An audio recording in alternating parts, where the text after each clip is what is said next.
नमस्कार, मैं रवीश कुमार। दोस्तों, आपने वो खबर सुनी?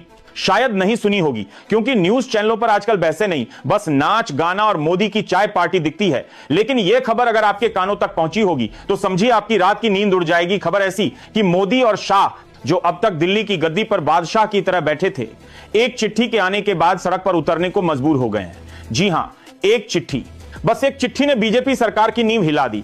अब आप सोच रहे होंगे कि यह चिट्ठी आखिर है किसकी? तो जनाब, ये चिट्ठी आई है उस शख्स की तरफ से जिसे आजकल दिल्ली में सियासत का फाइनल जज कहा जा रहा है। वो है नायडू बाबू। जी हां, वही नायडू जिनके भरोसे आज बीजेपी की केंद्र सरकार टिकी हुई है। ये वही नायडू हैं जिनके बिना दिल्ली में न चाय बनती है और न ही मीटिंग।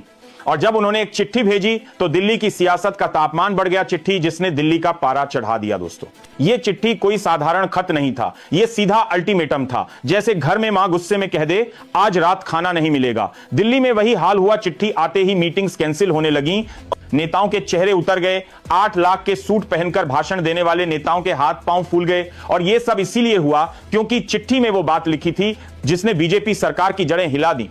मुद्दा क्या है? मुद्दा है वोटर लिस्ट का स्पेशल रिवीजन। बिहार समेत कई राज्यों में वोटर लिस्ट अपडेट हो रही है, नाम काटे जा रहे हैं और लोगों से कहा जा रहा है जन्म प्रमाण पत्र लाओ, जहां पैदा हुए थे उस अस्पताल का मंदिर दिखाओ, बिजली का बिल, पानी का बिल, ड्राइविंग लाइसेंस सब साथ लाओ, यानी वोट डालने के लिए। अब ऐसा लग रहा है कि आधी जिंदगी के सारे कागज जमा करने पड़ेंगे, ये सुनकर लोग कह रहे हैं। अरे भाई, ये वोटर लिस्ट है या एनआरसी? और नायडू बाबू ने सीधा चुनाव आयोग और बीजेपी को आगाह कर दिया, ये चुनाव है, जनता से वोट मांगो, उनका वजूद मत काटो। नायडू बाबू की 4 शर्तें, इस चिट्ठी में 4 शर्तें हैं। 4 ऐसी बातें जिन्हें पढ़कर चुनाव आयोग के ऑफिस में पंखे घूमना बंद हो गए।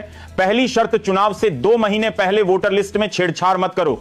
लोग वोट डालना चाहते हैं, उन्हें रोकना मत। दूसरी शर्त, जिसका नाम पहले से लिस्ट में है उसका चेहरा देखो, पहचानो और शांत रहो, यह मत कहो कि फिर से प्रमाण पत्र लाओ। तीसरी शर्त, सबसे खतरनाक बीजेपी के लिए, वोटर लिस्ट के नाम पर नागरिकता की जांच बंद करो। यह एनआरसी नहीं है, यह चुनाव है। चौथी शर्त, अगर किसी का नाम हटाना है तो उसे पूरा मौका दो, अपनी बात रखने का, सीधे बाहर मत करो।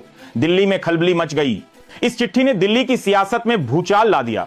इलेक्शन कमीशन की हालत वैसी हो गई जैसे स्कूल में पेरेंट्स टीचर मीटिंग में मार्कशीट खुल गई हो। उधर शाह साहब और मोदी जी के चेहरों पर वही घबराहट थी जो चुनावी हार से पहले दिखती है, क्योंकि नायडू बाबू सिर्फ चिट्ठी नहीं भेज रहे, वो ये भी जता रहे हैं कि सरकार तुम्हारी सही, पर डोर हमारे हाथ में है। बीजेपी के लिए खतरे की घंटी। अब आप सोच रहे होंगे, इसमें इतना हंगामा क्यों? दोस्तों, राजनीति में सरकार उसी की रहती है जिसके पास संख्या बल और भरोसा हो। आज बीजेपी केंद्र में है क्योंकि नायडू बाबू जैसे सहयोगी खड़े हैं। अगर यह भरोसा हिल गया तो मोदी सरकार आधे रास्ते में ही गिर सकती है। यानी एक चिट्ठी ने मोदी शाह को बादशाह से रोड शाह बना दिया। वोटर लिस्ट पर सियासी खेल।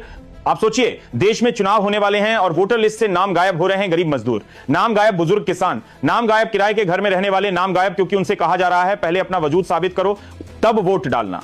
यह वही राजनीति है जहां नागरिकता और वोटिंग अधिकार को आपस में गड्ढमड्ढ कर दिया गया है। चुनाव आयोग का असली इम्तिहान नायडू बाबू ने साफ कह दिया, यह चुनाव है, सत्ता का खेल मत खेलो, जनता का हक मत काटो। अब देखना है कि चुनाव आयोग इस अल्टीमेटम के बाद जागता है या फिर वही सरकारी तुकबंदी जारी रहती है। रवीश कुमार की नजर से निष्कर्ष, दोस्तों, यह सिर्फ एक चिट्ठी नहीं है, यह लोकतंत्र का आईना है। वोटर लिस्ट में गड़बड़ी का मतलब है जनता की आवाज दबाना, नागरिकता के नाम पर वोट काटना लोकतंत्र के गाल पर तमाचा है।